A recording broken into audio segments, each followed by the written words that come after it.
Assalamualaikum warahmatullahi wabarakatuh. Perkenalkan, nama saya Fahmadila Surtiani dengan NIM 2022-10-3002 selaku moderator dari kelompok 4 yang beranggotakan 1. Alfi Fauziah dengan NIM 2022-10-3006, yang kedua Dinda Aprilia dengan NIM 2022-10-3001,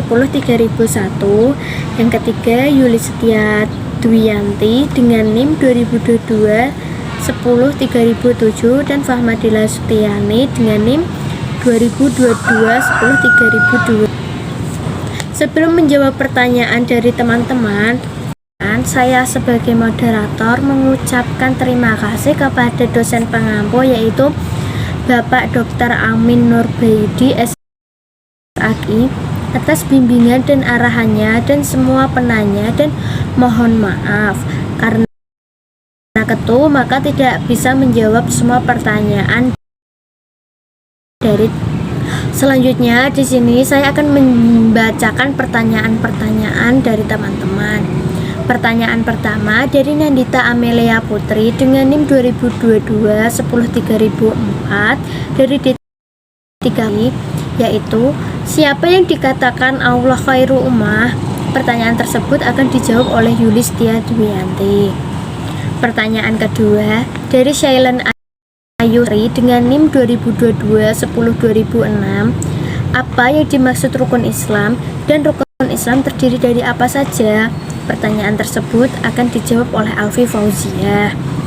Ya, pertanyaan ketiga dari Safanur dengan NIM 2022-10-2007 dari D3 Manajemen. Bagaimana penjelasan tentang teknik pembentukan karakter khairu ummah dalam era? Pertanyaan tersebut akan dijawab oleh Dinda Aprilia. Pertanyaan keempat dari YK Puspita dengan NIM 2022-10-2005 dari D3 Manajemen.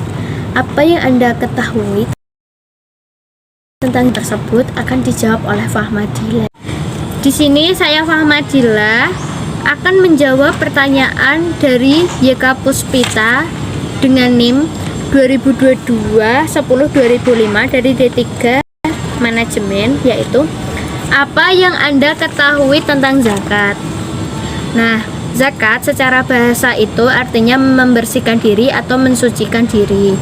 Sedangkan secara istilah, zakat adalah ukuran harta tertentu yang wajib dikeluarkan kepada orang yang membutuhkan dengan beberapa syarat sesuai dengan syariat Islam. Di sini zakat dibagi menjadi dua, yaitu zakat fitrah dan zakat mal atau zakat harta.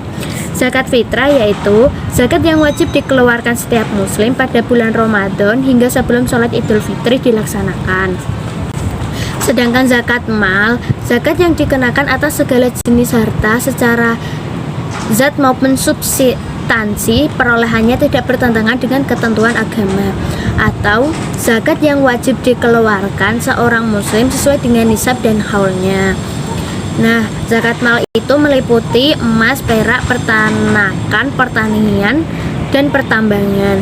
Perbedaan zakat mal dan zakat fitrah yaitu zakat fitrah wajib bagi semua umat muslim, sedangkan zakat mal wajib bagi orang yang memiliki harta yang sudah masuk nisab dan haul.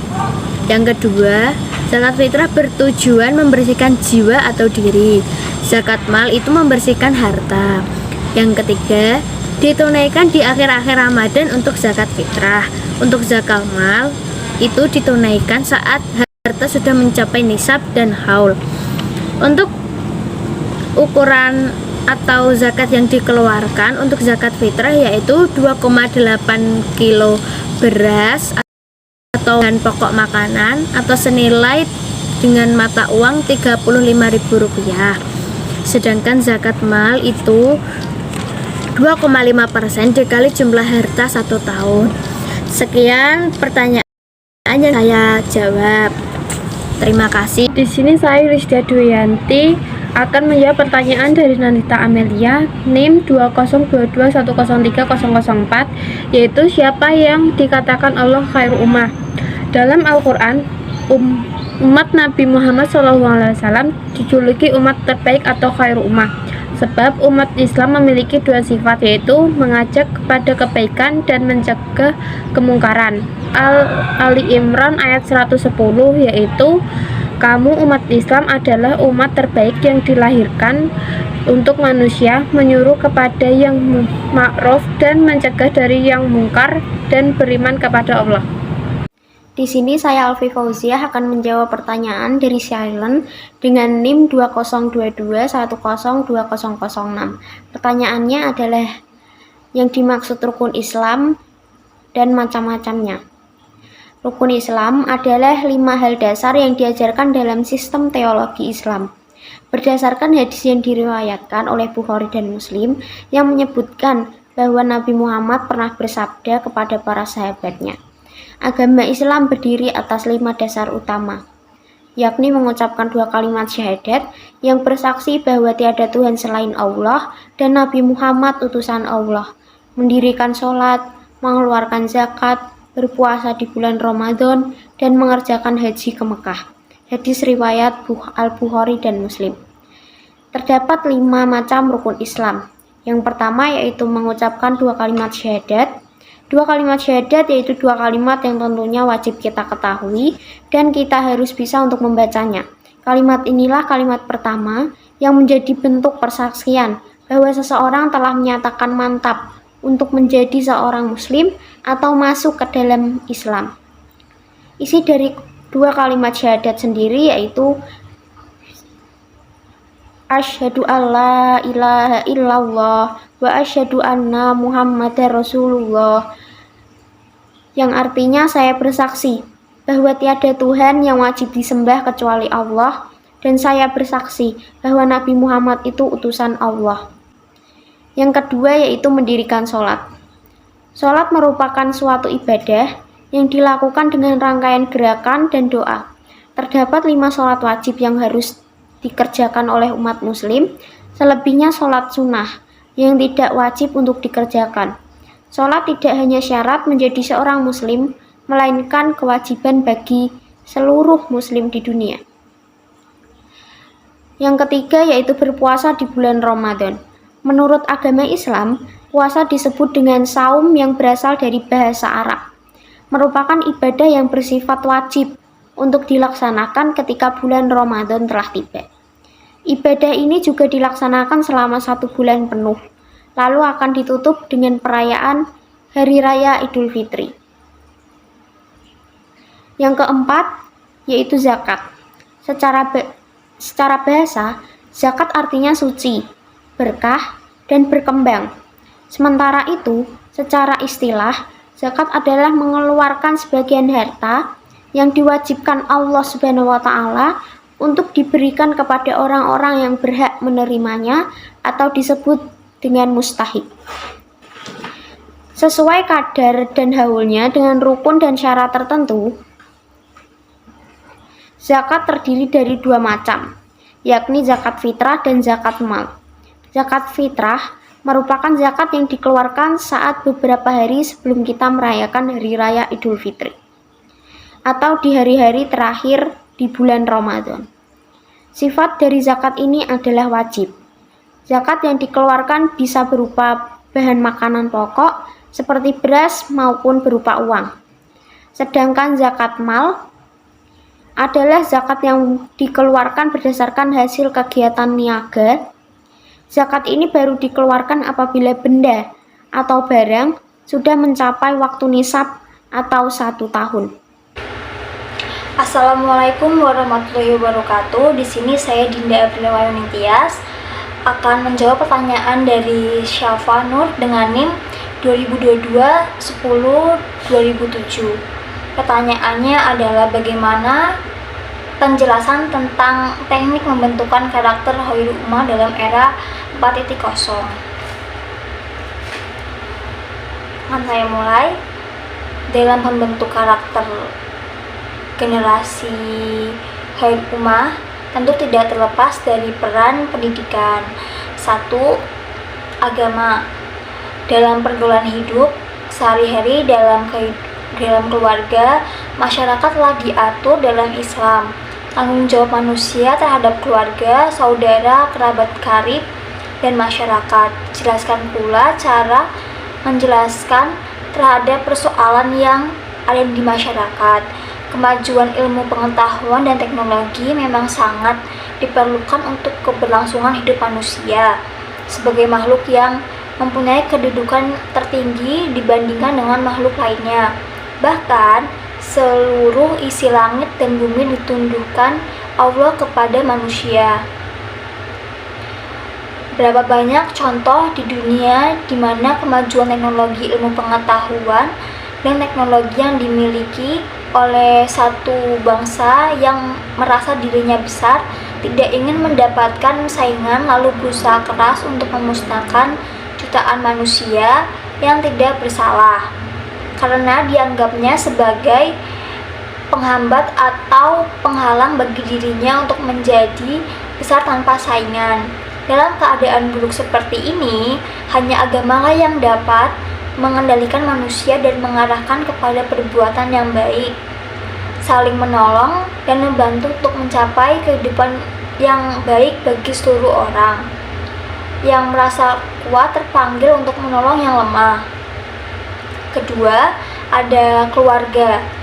Keluarga merupakan pendidikan paling dasar kepada seorang anak sebelum mereka terjun ke lembaga pendidikan dan masyarakat. Untuk mengembangkan kemampuan intelektual serta kepribadian yang luhur, karena naluri ini timbul rasa sayang para orang tua kepada anak mereka, sehingga secara moral keduanya merasa terbeban tanggung jawab untuk memelihara, mengawasi, melindungi, serta membimbing keturunan mereka. Syariat Islam mewajibkan orang tua agar mentransfer semua perintah Allah dan larangannya yang telah digariskan kepada anak demi terwujudnya kehidupan yang mulia bagi mereka. Dengan kata lain, orang tua berkewajiban menangani langsung pendidikan anak-anaknya. Misalnya, orang tua harus selalu menjadi panutan dan pemahaman-pemahaman serta metode-metode belajar kepada mereka. Allah Subhanahu wa Ta'ala telah menjelaskan bahwa pendidikan yang benar akan mampu menyelamatkan orang tua dan anak-anaknya dari sengatan neraka jahanam. Yang ketiga ada sekolah. Sekolah dalam kaitannya dengan pembentukan kehidupan ummah pada anak antara lain sebagai pelanjut pendidikan agama di lingkungan keluarga atau membentuk jiwa keagamaan pada diri anak yang tidak menerima pendidikan agama dalam keluarga. Dalam konteks ini, guru agama harus mampu mengubah sikap peserta didiknya agar menerima pendidikan agama yang diberikan. Pendidikan agama di lembaga pendidikan bagaimanapun akan menjadi pengaruh bagi pembentuk jiwa keagamaan para anak. Namun demikian, besar kecilnya pengaruh tersebut sangat tergantung pada berbagai faktor yang dapat memotivasi anak untuk memenuhi nilai-nilai agama. Sebab pendidikan agama pada hakikatnya merupakan pendidikan nilai. Oleh karena itu, pendidikan agama lebih dititik beratkan pada bagaimana membentuk kebiasaan yang selaras dengan tuntutan agama. Yang keempat, itu ada masyarakat. Ini yang terakhir. Masyarakat turut serta dalam memikul tanggung jawab pendidikan. Rakatan dapat disebut antara lain, di sini terlihat hubungan antara lingkungan dan sikap masyarakat terhadap nilai-nilai agama. Di lingkungan masyarakat barangkali akan lebih memberi pengaruh bagi pertumbuhan jiwa keagamaan dibanding dengan masyarakat lain yang memiliki ikatan yang longgar terhadap norma-norma keagamaan. Dengan demikian, fungsi dan peranan masyarakat dalam pembentukan jiwa keagamaan akan sangat tergantung dari seberapa jauh masyarakat tersebut menunjang norma-norma keagamaan itu sendiri. Sekian pertanyaan yang dapat kami jawab. Terima kasih para narasumber yang telah memberikan pertanyaan-pertanyaan kepada kelompok kami. Mohon maaf apabila jawaban belum sesuai yang diharapkan. Untuk itu, kepada dosen pengampu yaitu Bapak Dr. Amin Nurbayudi SAG MPDI untuk berkenan menambah atau menguatkan jawaban. Terima kasih. Wassalamualaikum warahmatullahi wabarakatuh.